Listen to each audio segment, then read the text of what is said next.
Iran Israel ನಡುವೆ 10ನೇ ದಿನದ ಯುದ್ಧ. ಇರಾನ್ ತೈಲ ಘಟಕಗಳನ್ನ ಗುರಿಯಾಗಿಸಿ ದಾಳಿಯನ್ನ ಮಾಡಲಾಗ್ತದೆ. ಟೆಹರಾನ್ನ 5 ತೈಲ ಘಟಕಗಳ ಮೇಲೆ ಕ್ಷಿಪಣಿ ದಾಳಿಯನ್ನ ಮಾಡಲಾಯಿತು. ಇರಾನ್ ಇಸ್ರೇಲ್ ನಡುವೆ 10ನೇ ದಿನದ ಯುದ್ಧ ಕಂಟಿನ್ಯೂ ಆಗಿದೆ. ಈ ಸಂದರ್ಭದಲ್ಲಿ ಇರಾನ್ನ ತೈಲ ಘಟಕಗಳನ್ನ ಟಾರ್ಗೆಟ್ ಮಾಡಿ ಅಟ್ಯಾಕ್ ಮಾಡಲಾಗ್ತದೆ. ತೈಲ ಘಟಕಗಳಿಗೆ ಕ್ಷಿಪಣಿಯನ್ನ ಬಿಡಲಾಗ್ತಾ ಇರುವಂತದ್ದು.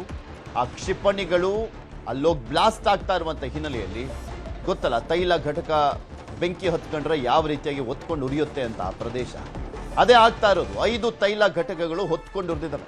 ಆ ಸುತ್ತಮುತ್ತ ಪ್ರದೇಶದ ಜನರಿಗೂ ಕೂಡ ಅಷ್ಟೇ ಆ ತೈಲ ಘಟಕ ಹೊತ್ಕೊಂಡು ಉರಿದಂತ ಹಿನ್ನೆಲೆಯಲ್ಲಿ ಸಾಕಷ್ಟು ಸಾವು ನೋವು ಕೂಡ ಸಂಭವಿಸಿದೆ.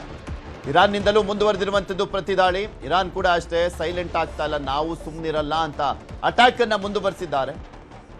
ಬಹ್ರಾನ್ನ ಜನವಸತಿ ಪ್ರದೇಶದ ಮೇಲೆ ದಾಳಿಯನ್ನ ಮಾಡಲಾಗಿದೆ. ಬಹ್ರೇನ್ನ ಜನವಸತಿ ಪ್ರದೇಶದ ಮೇಲೆ ದಾಳಿ ಮಾಡಲಾಗಿದೆ. ಮಕ್ಕಳು ಸೇರಿದಂತೆ 35ಕ್ಕೂ ಅಧಿಕ ಜನ ಸಾವನ್ನಪ್ಪಿದ್ದಾರೆ ಈ ದಾಳಿಯಿಂದಾಗಿ. ರಾಯಭಾರ ಕಚೇರಿ ತೊರಿತಾ ಇದ್ದಾರೆ ಅಮೆರಿಕದ ಸಿಬ್ಬಂದಿ. ಇರಾನ್ ಮೇಲೆ ದಾಳಿ ತೀವ್ರಗೊಳಿಸುವಂತೆ ಎಚ್ಚರಿಕೆಯನ್ನ ಕೂಡ ಕೊಡಲಾಗಿದೆ ಅಮೆರಿಕದಿಂದ. ಸದ್ಯಕ್ಕೆ ಕೊಲ್ಲಿ ದೇಶಗಳಲ್ಲಿ ವಿಮಾನಯಾನ ಸೇವೆಯನ್ನ ಸ್ಥಗಿತಗೊಳಿಸಲಾಗಿದೆ. ಯಾಕಂದ್ರೆ ವಿಮಾನ ಹಾರಾಡದಂತ ಸಂದರ್ಭದಲ್ಲಿ ಯುದ್ಧದ ವಿಮಾನಗಳು ಯಾವುದು, ನಾಗರಿಕರ ವಿಮಾನಗಳು ಯಾವುದು ಒಂದು ಗೊತ್ತಾಗಲ್ಲ. ಸೊ ಹೀಗಾಗಿ ವಿಮಾನಯಾನ ಸೇವೆಯನ್ನ ಸ್ಥಗಿತಗೊಳಿಸಲಾಗಿದೆ. ಯುದ್ಧ ತೀವ್ರಗೊಳ್ತಾನೇ ಹೋಗ್ತಾ ಇದೆ. ಇರಾನ್ ಅಟ್ ಎ ಟೈಮ್ ಸುಮಾರು ಮಧ್ಯಪ್ರಾಚ್ಯದ ಎಲ್ಲ ರಾಷ್ಟ್ರಗಳು ಸೇರಿದಂತೆ ಇಸ್ರೇಲ್ ಮೇಲೂ ಕೂಡ ಅಟ್ಯಾಕ್ ಅನ್ನ ಮುಂದುವರಿಸಿದೆ.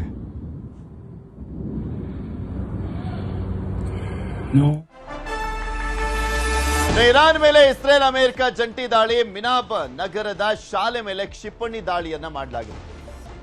ಇರಾನ್ ಮೇಲೆ ಇಸ್ರೇಲ್ ಅಮೆರಿಕ ಜಂಟಿ ದಾಳಿಯನ್ನು ಮುಂದುವರಿಸಿರುವಂತಹ ಸಂದರ್ಭದಲ್ಲಿ ಬಾಲಕಿಯರ ಶಾಲೆ ಮೇಲೆ ಕ್ಷಿಪಣಿ ದಾಳಿಯನ್ನ ಮಾಡಲಾಗಿದೆ. ಮಿನಾಬ್ ನಗರದಲ್ಲಿರುವಂಥದ್ದು. ಮಿನಾಬ್ ವಸತಿ ಪ್ರದೇಶಗಳ ಮೇಲೂ ಕೂಡ ಅಟ್ಯಾಕ್ ಅನ್ನ ಮಾಡಲಾಗಿದೆ. ಸಾಕಷ್ಟು ಸಾವು ನೋವಿನ ಬಗ್ಗೆ ವರದಿ ಆಗ್ತಾ ಇದೆ. ಆದರೆ ಎಷ್ಟು ಜನ ಸಾವನ್ನಪ್ಪಿದ್ದಾರೆ, ಏನು ಎತ್ತ ಅನ್ನುವಂಥದ್ದೆಲ್ಲವೂ ಕೂಡ ಯುದ್ಧ ನಿಂತ ಬಳಿಕನೇ ಗೊತ್ತಾಗುತ್ತೆ. ಯುದ್ಧದ ಸಂದರ್ಭದಲ್ಲಿ ಲೆಕ್ಕ ಹಾಕೊಂಡಂತೂ ಕೂರಲ್ಲ ಯಾರು. ಎಷ್ಟು ಜನ ಸಾವನ್ನಪ್ಪಿದ್ರು, ಅಷ್ಟು ಜನ ಸಾವನ್ನಪ್ಪಿದ್ರು, ಅಷ್ಟು ನಷ್ಟ ಆಯಿತು, ಇದ್ಯಾರು ಲೆಕ್ಕ ಹಾಕಲ್ಲ. ಯುದ್ಧ ನಿಂತ ಬಳಿಕನೇ ಅಲ್ಲಿನ ವಸ್ತುಸ್ಥಿತಿ ಗೊತ್ತಾಗೋದು, ಇಲ್ಲ ಗ್ರೌಂಡ್ ರಿಯಾಲಿಟಿ ಗೊತ್ತಾಗೋದು. ಸೊ ಹೀಗಾಗಿ ದಾಳಿ ಅಂತೂ ಮುಂದುವರೆದಿದೆ. ಎಷ್ಟು ಜನ ಅಮಾಯಕರು ಪಾಪ ಸಾವನ್ನಪ್ಪ. ಶಾಲೆಯನ್ನು ಕೂಡ ಬಿಟ್ಟಿಲ್ಲ, ಶಾಲೆ ಮೇಲೂ ಕೂಡ ದಾಳಿಯನ್ನು ನಾಗರಿಕ ಪ್ರದೇಶಗಳು, ಜನವಸತಿ ಪ್ರದೇಶಗಳು, ಅದರ ಜೊತೆಗೆ ಶಾಲೆಯನ್ನ ಕೂಡ ಟಾರ್ಗೆಟ್ ಮಾಡಿ ಕ್ಷಿಪಣಿಗಳನ್ನ ಬಿಡ್ತಾ ಕೊಲ್ಲುವಂತ ಕೆಲಸ ಆಗ್ತಾ ಇದೆ. ಬಹ್ರೇನ್ ಮೇಲೆ ಇರಾನ್ನಿಂದ ಮತ್ತಷ್ಟು ಅಟ್ಯಾಕ್ ಅನ್ನ ಮಾಡಲಾಗ್ತಾ ಇದೆ. ಇರಾನ್ ಕೂಡ ಸೈಲೆಂಟ್ ಆಗಿಲ್ಲ. ಇಸ್ರೇಲ್ ಮೇಲೆ ಅಟ್ಯಾಕ್ ಮಾಡ್ತಾ ಇದೆ. ಸುತ್ತಮುತ್ತ ಯಾವೆಲ್ಲ ದೇಶಗಳು ಅಮೆರಿಕಾಗೆ ಸಪೋರ್ಟ್ ಕೊಟ್ಬಿಟ್ಟು ಅಲ್ಲಿಂದ ದಾಳಿ ಮಾಡ್ತಾ ಇದ್ದಾರೆ, ಆ ದೇಶಗಳ ಮೇಲೆ ತನ್ನ ದಾಳಿಯನ್ನು ಮುಂದುವರಿಸಿರುವಂಥದ್ದು. ಬಹ್ರೇನ್ ಮೇಲೂ ಕೂಡ ಇರಾನ್ ಅಟ್ಯಾಕ್ ಮಾಡ್ತಾ ಇದೆ. ಬಹ್ರೇನ್ನ ಅತಿದೊಡ್ಡ ತೈಲ ಸಂಸ್ಕರಣಾ ಘಟಕದ ಮೇಲೆ ದಾಳಿಯನ್ನು ಮಾಡಲಾಗಿದೆ. ತೈಲ ಸಂಸ್ಕರಣಾ ಘಟಕದ ಮೇಲೆ ಡ್ರೋನ್ ದಾಳಿ ಮಾಡಲಾಗಿದೆ. ತೈಲ ಸಂಸ್ಕರಣಗಾರ ಸುತ್ತಲೂ ಕೂಡ ದಟ್ಟ ಹೊಗೆ ಆವರಿಸಿಕೊಂಡಿದೆ. ನಿಮಗೆ ತೋರಿಸ್ತಾ ಇದ್ದೀವಿ ನೋಡಿ, 2 ದೃಶ್ಯಾವಳಿಯನ್ನ ಗಮನಿಸಬಹುದು. ಒಂದು, ಇರಾನ್ನ ತೈಲ ಘಟಕಗಳ ಮೇಲೆ ಕ್ಷಿಪಣಿ ದಾಳಿ ಆಗಿರುವಂಥದ್ದು. ಮತ್ತೊಂದು, ಇರಾನ್ ಬಹ್ರೇನ್ನಲ್ಲಿರುವಂಥ ತೈಲ ಘಟಕಗಳ ಮೇಲೆ ದಾಳಿಯನ್ನ ಮಾಡ್ತಾ ಇದೆ. ಅದು ಡ್ರೋನ್ ಮುಖಾಂತರ ದಾಳಿಯನ್ನ ಮಾಡಿರುವಂಥದ್ದು. ಇರಾನ್ ಕೌಂಟರ್ ಅಟ್ಯಾಕ್ಗಳು ಇದು. ಅವರು ತೈಲ ಘಟಕಗಳಿಗೆ ಟಾರ್ಗೆಟ್ ಮಾಡಿ ಅಟ್ಯಾಕ್ ಮಾಡಿದ್ರೆ, ಕ್ಷಿಪಣಿ ದಾಳಿ ಮಾಡಿದ್ರೆ, ಇವರು ಡ್ರೋನ್ಗಳ ಮುಖಾಂತರ ದಾಳಿಯನ್ನ ಮಾಡ್ತಾ ಇದ್ದಾರೆ. ಮೇನ್ ವೆಪನ್ಸ್ ಇರಾನ್ದು ಅಂದ್ರೆ ಡ್ರೋನ್ ಮತ್ತು ಕ್ಷಿಪಣಿಗಳು.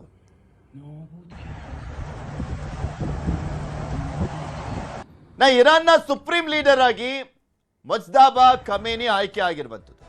ಮುಜ್ತಬಾ ಖಮೇನಿ ಆಯ್ಕೆಗೆ ಅಧ್ಯಕ್ಷ ಟ್ರಂಪ್ ಆಕ್ರೋಶವನ್ನು ವ್ಯಕ್ತಪಡಿಸಿದ್ದಾರೆ. ಹೊಸ ನಾಯಕನ ನೇಮಕದಿಂದ ತಾನು ಸಂತೋಷಗೊಂಡಿಲ್ಲ. ಇರಾನ್ಗೆ ಎಚ್ಚರಿಕೆಯನ್ನ ಕೊಟ್ಟಿರುವಂಥದ್ದು ಅಮೆರಿಕ ಅಧ್ಯಕ್ಷ ಟ್ರಂಪ್. ಆತನನ್ನ ಚೇಂಜ್ ಮಾಡಬೇಕು ಅಂತ ಹೇಳಿ. ಖಮೇನಿ ಉತ್ತರಾಧಿಕಾರಿ, ಇರಾನ್ನ ಸುಪ್ರೀಂ ಲೀಡರ್ ಆಗಿ ಈಗ ಖಮೇನಿ ಪುತ್ರನನ್ನ ಆಯ್ಕೆ ಮಾಡಲಾಗಿದೆ. ಅದಕ್ಕೆ ಅಮೆರಿಕ ಆಕ್ರೋಶವನ್ನ ವ್ಯಕ್ತಪಡಿಸಿದೆ. ಈ ಹಿಂದೆ ಇಸ್ರೇಲ್ ಕೂಡ ಹೇಳಿತ್ತು, ಅಮೆರಿಕಕ್ಕೆ ಥ್ರೆಟ್ ಆಗುವಂತ, ಇಸ್ರೇಲ್ ಅನ್ನ ಮುಗಿಸುವಂತ ಮನಸ್ಥಿತಿಯ ಅಧ್ಯಕ್ಷನಾದರೆ ನಾವು ಬಿಡೋದಿಲ್ಲ, ಆತನನ್ನ ಕೊಂದು ಹಾಕ್ತೀವಿ ಅಂತ ಹೇಳ್ತಾ ಇದ್ರು. ಈಗ ಮತ್ತೆ ದಾಳಿ ಜಾಸ್ತಿ ಆಗುತ್ತಾ ಅಂತ.